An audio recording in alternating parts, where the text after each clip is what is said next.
Meditation is one of the great gifts that the Supreme Intelligence has offered to we mere mortals. It's the bridge that connects us to our infinite condition, our soul, if you will. The part of us that's beyond change. And everybody meditates. Many don't call it that. We call it deep sleep. And meditation has become more complex than it needs to be. Perhaps. It is basically a natural condition for human beings, just like sleep is. But in our life that's full of so much stimulation, where we can drive from here to the grocery store and have to make 100 life or death decisions as we drive, decisions that we unconsciously automatically make, but could, if made improperly, harm or even destroy life. And so much of what we do has this underlying tension.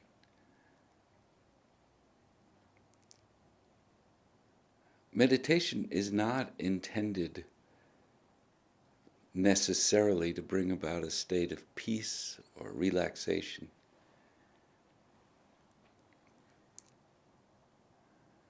Truthfully, the intention of meditation is no intention at all. The intention of meditation actually stands in the way of meditation.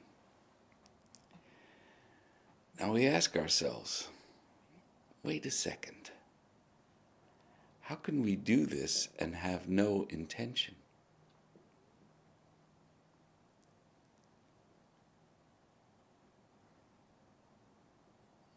I think it's important to know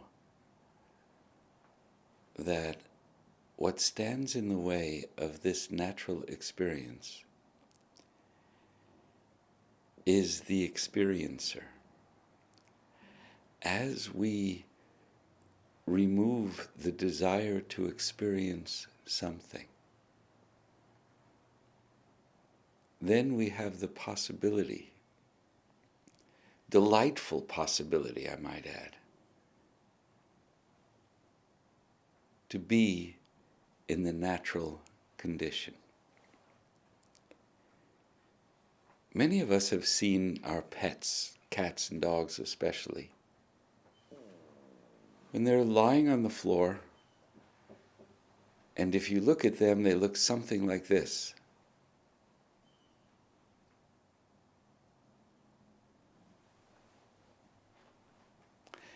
And we think, are they sleeping but their eyes are open? What are they doing? They're in the natural state. They haven't read any books on how to be a dog or a cat in the natural state. They're in the natural state. Am I suggesting that we should learn from our pets? Absolutely. Of course I'm suggesting that. To learn to lie on the floor in this state of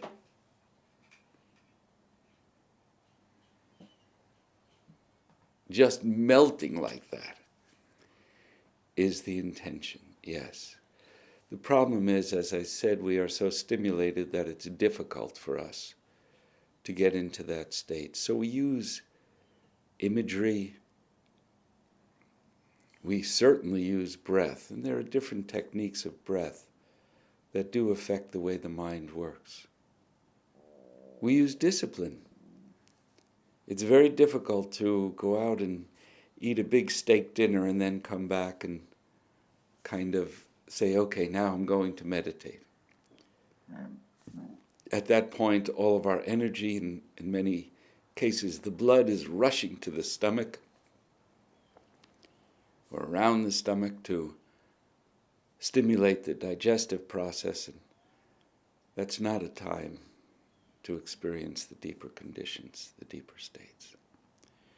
So there's breath, there's visualization, there's sound. Sound is a very wonderful tool to actually remove internal stimulation. Here's an example of sound, very easy sound. If you're watching this and you want to do it with me, please be my guest. So the sound we're going to do is the sound la. We used to do this as kids. La, la, la, la, la, la, la. But we're going to do it a little differently, a little slower, a little deeper. And we're going to let the sound wash through us. This time, be the observer. Observe what happens to you as we make the sound. So if you wish, you can close your eyes. Often it makes the meditation more effective in the beginning. And we just simply make this sound. You can listen first and then join in. We're not going to be here for hours. We'll probably do this for a minute, the most 2.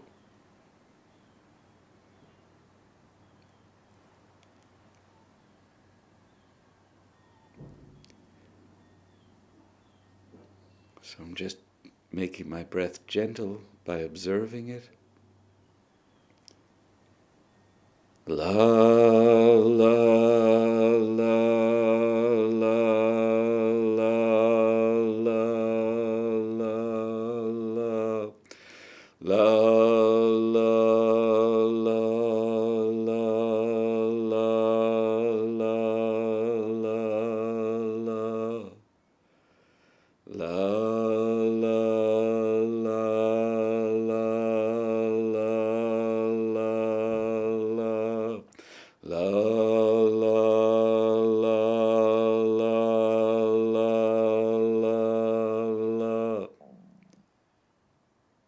Not even a minute.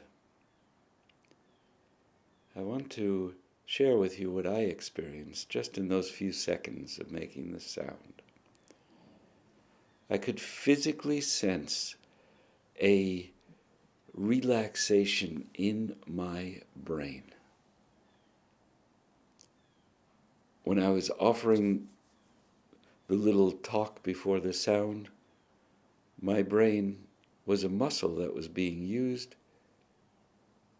And when I started to make the sound, la, la, the muscle relaxed. Somehow there was a message that was sent to the brain that said, the work is over. And I also felt the sense of consciousness, the boundary of my being, instead of being bounded by the skin, began to expand, as if I had a bigger body surrounding my physical body. And the third thing I experienced was a sense of deep rest, just in those 30 seconds. I'm not offering these as a kind of suggestion, but I do want you to realize there are actual experiences that occur when you remove the experiencer or the intention of experience.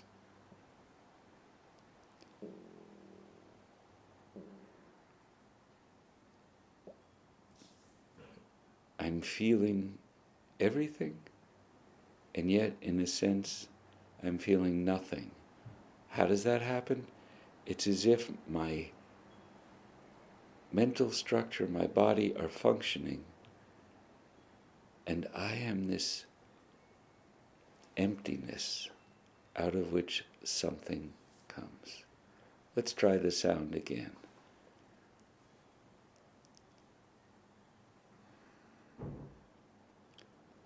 La la la la la la la la la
Welcome back.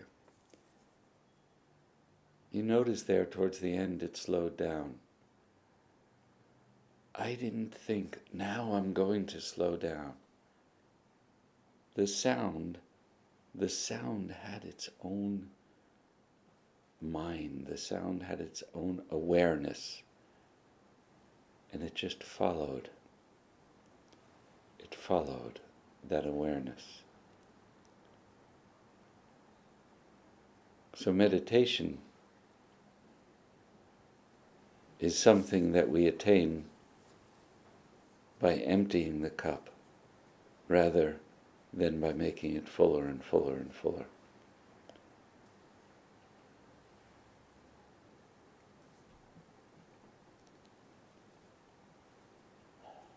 I always appreciate journals, but I appreciate them most, oddly enough, when nothing is written in them, when they're empty, full of potential. Try this practice. Be empty for a little bit.